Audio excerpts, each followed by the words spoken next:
G'day everyone and welcome to the start of another video. This video has us heading west and we leave Darwin, and on the way down to Katherine we go out into the Litchfield National Park and we spend a few nights out there, have a look at some very beautiful waterfalls, and we slowly make our way down to Katherine from there. Once in Katherine we do that right hand turn to start to head west, and some beautiful free camps on the way, and we have a great time just slowly meandering west. Hope you enjoy the video.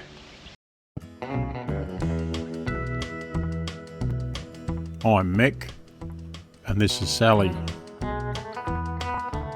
Together we've been caravanning Australia since the 1980s, and more recently we started to put the videos together just to show you some of what we see out there. There's a lot to see in Australia and we hope you enjoy what we have here to show you.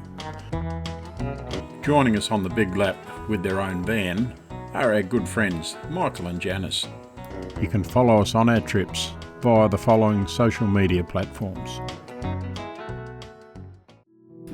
Now leaving Darwin, we knew it was time to start to head west, but before we got there we were going to go into Litchfield National Park and have a look there, so it's off to Bachelor where we were going to set ourselves up. As we see a bit of smoke ahead of us, it's a friendly reminder to know that it's this time of the year when you're likely to see a burn-off. We've arrived at the Bachelor holiday park. We booked in for 3 nights and that'll allow us plenty of time to have a bit of a relaxed day and a few days with Litchfield National Park if we need it, but plenty of time to spare and we're just going to enjoy ourselves here. We arrived at Bachelor on the Saturday morning of the long weekend in June, which was the King's birthday, and by the time the weekend got into full swing, the caravan park was nearly booked out.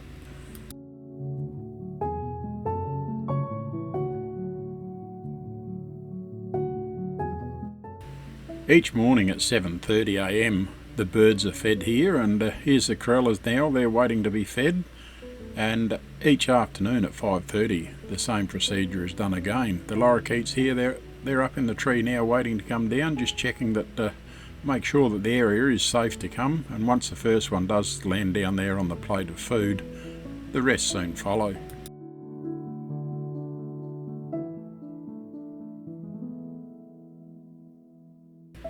The particular feeding time that we're here now is the 5:30 PM one, hence the long shadows, but the birds are fairly flighty and they're very careful as to what they do and when they go down to eat.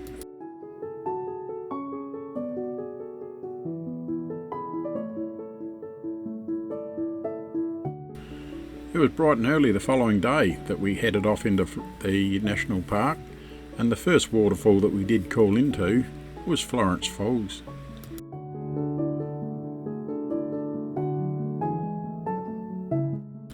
It was only a short walk from the car park and we were soon at Florence Falls. From the top viewing platform that we've just left, it was 135 steps, and that was going to take you down to the base of Florence Falls, and it's there where you can have a swim. Sometimes these paths that take you from one point of interest to another is almost as pretty as the point of interest that you're going to look at.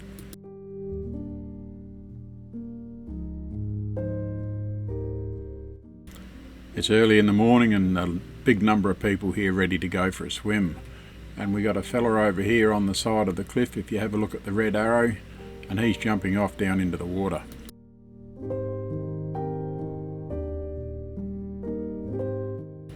From the falls we took the Shady Creek walk, and that was going to take us across the top of the falls and back to the car park.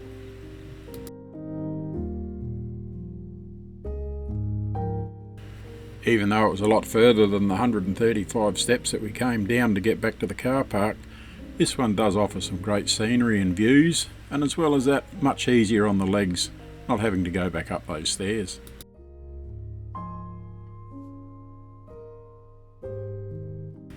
As we make our way along the track we come across creeks like this with running water, and it's a view to be seen.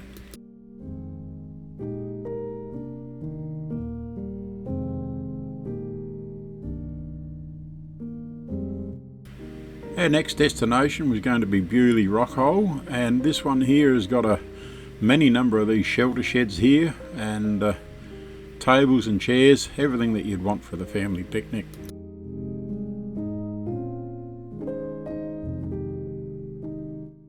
It wasn't a hot day today, but two girls here enjoying a bit of sunshine, and this water monitor was quite keen to pay them a bit of attention.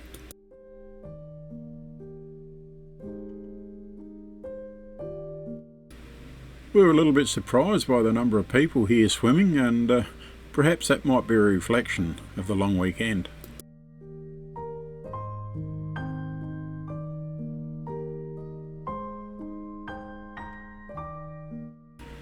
Even though there's quite a crowd, there was enough rock holes here that could cater for everyone's desire.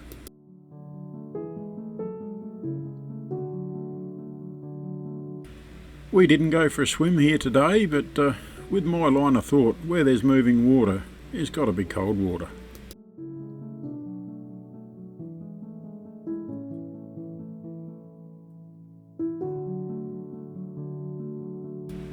Our next port of call was Wangi Falls. Now I'm not quite sure how to pronounce it, which way that one goes, so forgive me for that, but it was nearly lunchtime when we got here, so we went into the cafe, grabbed a quick bite to eat, and then made our way down to the falls.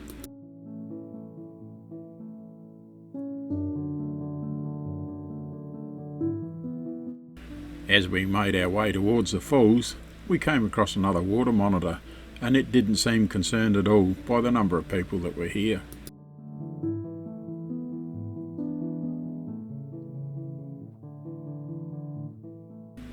These falls are a very easy one to get to. It's only a short walk and it's all on flat terrain, and that'll probably be why it's probably the most popular falls within the Litchfield National Park for swimming.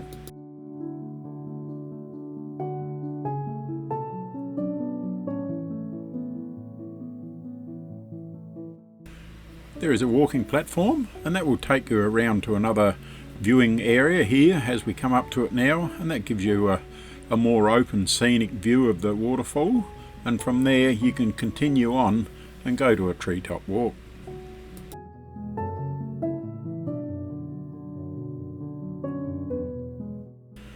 The next waterfall that we're going to visit was Toma Falls. This one was a little bit further to walk to, but once again a very easy walk.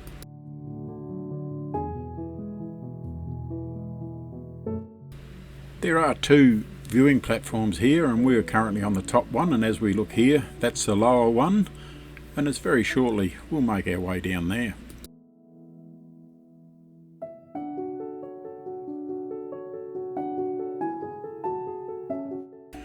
Once you get down to the lower platform, it offers a much better view of the Toma Falls. It's not a very wide waterfall, this one, but it is a very, very long drop.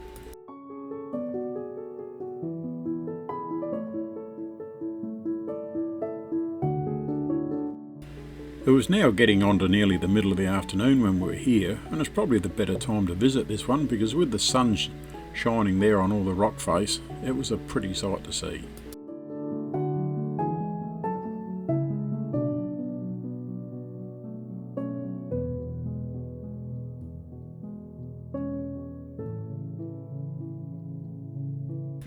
The last thing that we were going to look at in Litchfield National Park today was the Antills, or termite mounds, and as you look at the top of them, they almost appear as though they're starting to be a little bit weather beaten and not as high as perhaps what they once were. It's incredible when you look at the size of these, and we couldn't resist. We had to go in and get a group photo.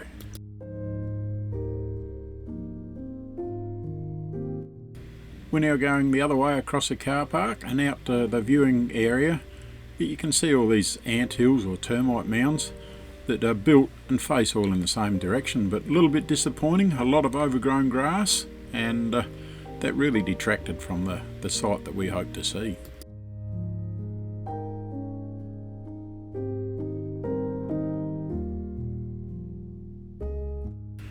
As we were driving out to the Litchfield National Park in the morning, we noticed a sign for the zebra stone, and as we're now returning, we thought we'd call in and have a look.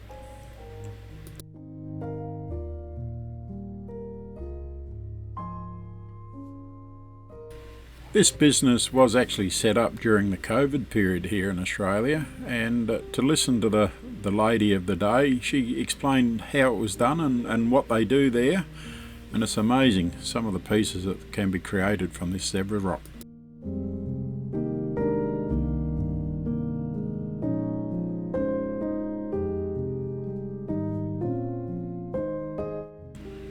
There is a lot of material on display here, and as well as that, there are some pieces that can be purchased.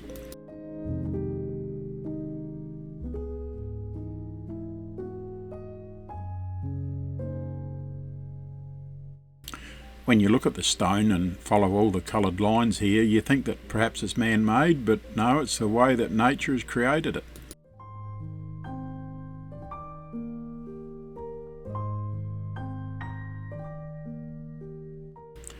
It was moving day for us today, and it was only a short drive that was going to take us from Bachelor down to Adelaide River. And because of the hour of the day that we left, and of course only a very short drive, we thought we'd go to the War Cemetery first and have a look at that before we checked into the Caravan Park.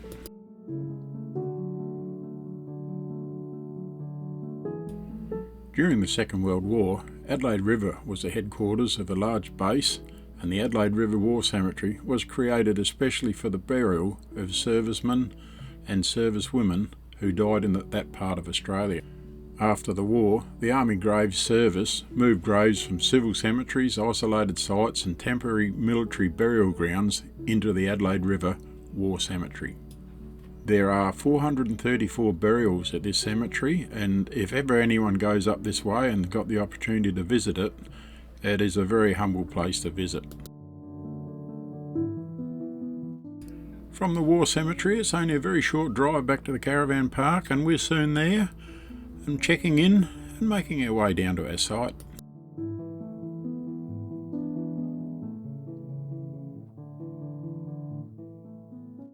We are currently set up at the Adelaide River Inn and Resort, and that's the Caravan Park at the back of the resort. Quite a nice little caravan park, this one. Here for one night, and we make our way to Pine Creek tomorrow.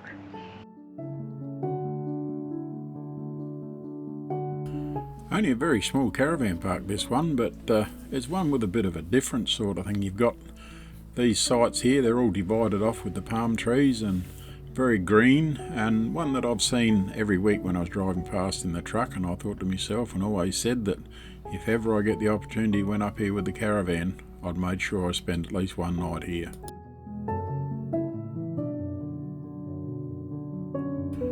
Not a bad pool for patrons to use, but a bit cool on the period that we were there for us to go and have a dip.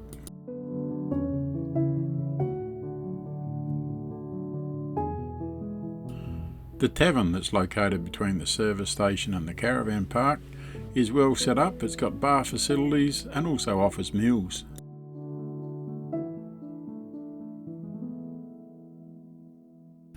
When you walk into the bar, the first thing that you see is Charlie, and he's the original buffalo that was used in the Crocodile Dundee movie.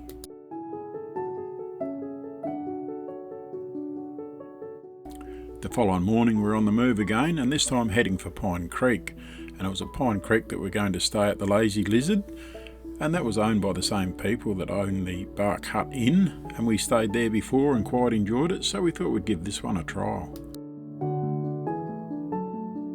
One of the big disadvantages of camping in caravan parks when you're only travelling short distances each day, when you do arrive in the morning, you get there before check-in time, and unfortunately the Lazy Lizard would not allow us to do an early check-in. We've left Adelaide River and we've made it now into Pine Creek, and we're here at the Lazy Lizard one night again, and then moving on again in the morning.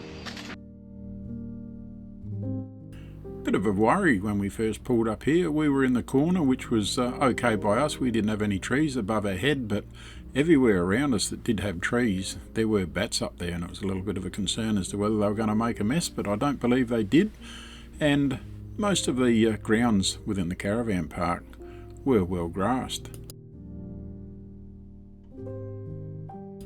This one was a reasonably small caravan park and done under the same theme as the Bark Hut Inn, but it was booked out the night that we were there.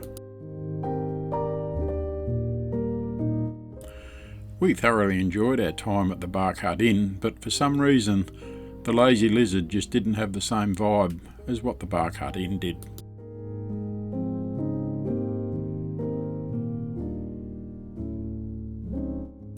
Perhaps not as good as the Bark Hut Inn, but in saying that, we still enjoyed our time here.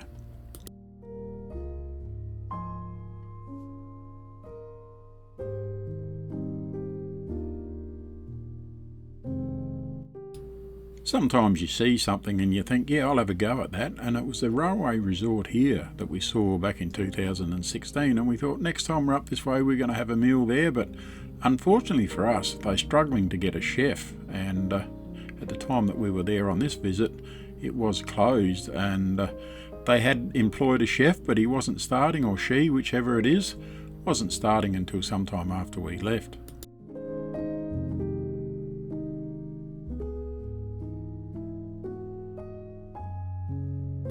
After yet another single day, we were on the road again, this time heading for Katherine, and it was there that we refuelled and did that right-hand turn and truly started to head west. With a bit over 200 kilometres to travel for the day, it seemed like a big day compared to what we're usually doing. Oh, we left Pine Creek this morning and we're now at a place called Matheson Rest Area, roadside rest area. It's 104 kilometres to the west of Katherine, so we're making our way to Lake Argyle from here, and this will be the first of the 2 overnight stops as we make our way over to Lake Argyle. We arrived at this location for a late lunch, and by the time we got there, there were a number of people already set up in this rest area, and we thought, well, if we were much later, we may not have got in.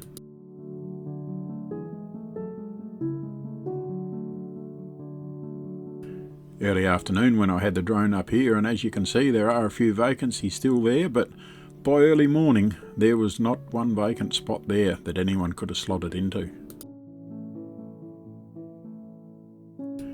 Now moving again and making our way to our last rest area before we arrive at Lake Argyle, and this one today was a bit over 300 kilometres to travel.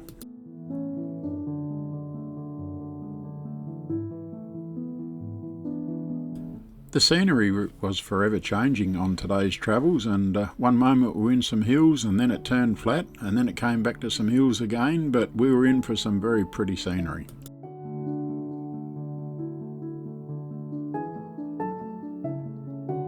We had been travelling for about an hour when we arrived here at the Victoria River Roadhouse, and it was an opportunity to get out and stretch our legs.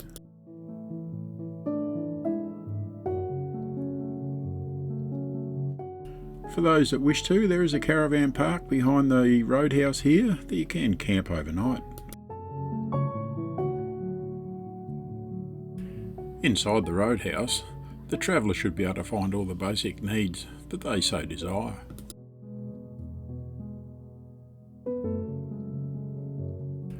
Now that we're heading west, we're starting to see a lot more caravans on the road than what we were when we were heading north.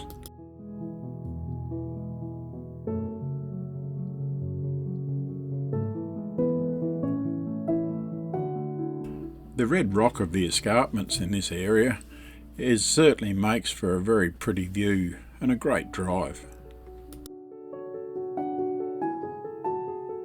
The drive that takes you from the Victoria River Roadhouse through to Timber Creek would have to be one of the most scenic drives that we can do in the top end. When we arrived at Timber Creek, we pulled in for fuel, and it was a pleasant surprise to see what the cost of the fuel was per litre here.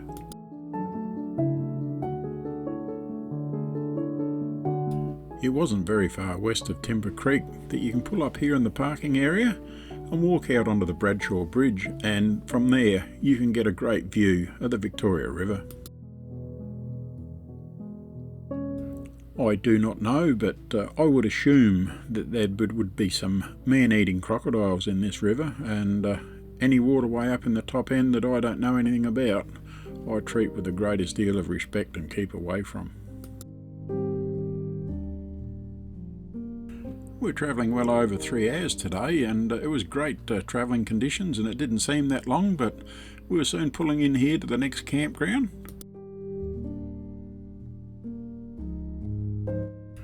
Wiki Camps has some great reviews on this campground, and you know, middle of the day and we're driving in and it's nearly full, so you can understand and appreciate that those Wiki Camp reviews, in this case, must be pretty good.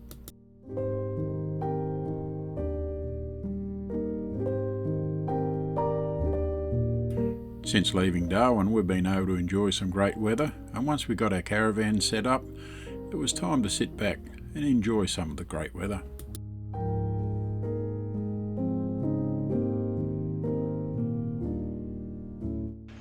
G'day everyone, and we've moved again this morning. We're now at a place called Saddle Creek Campground, and that's the last camp now before we go across the border and go into Western Australia. So here for one night.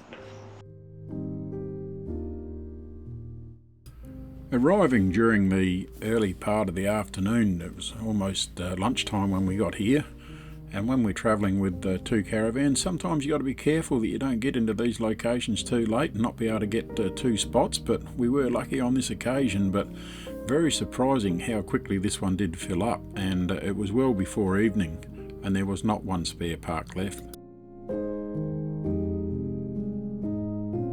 The campground is reasonably close to the main road, but once darkness fell, that was the end of all the road noise.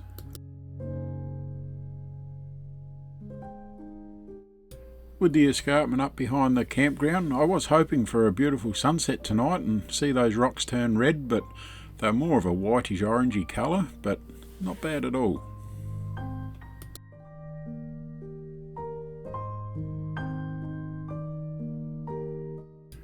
One advantage of free camping, you meet some like-minded people that are always willing to come and have a chat.